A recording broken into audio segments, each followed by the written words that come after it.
Hi, everybody. My name is Dr. Saxena. I don't know if you've seen the latest news. The Cambridge University Press came out with an article and research that shows that when a woman is either in perimenopause or menopause, her rate and risk for mental illness increases dramatically because of the loss of estrogen and progesterone.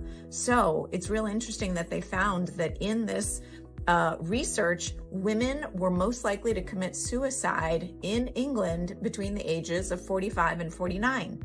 That is the time when our hormones are traditionally dropping. So many times women who are being seen for mental health concerns are really having hormone problems, and they quickly get labeled and put on mental health prescriptions when really a hormone assessment is due.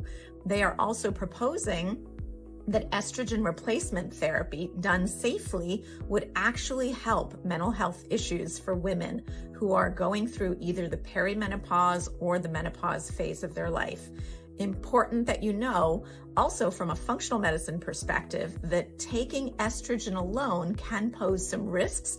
So whenever possible, use bioidentical estradiol and use progesterone to counteract some of the risks so that you are most matching what would naturally occur in your body before perimenopause and or menopause. Talk to your functional medicine provider about how hormones could be affecting your mental health risks. Take care.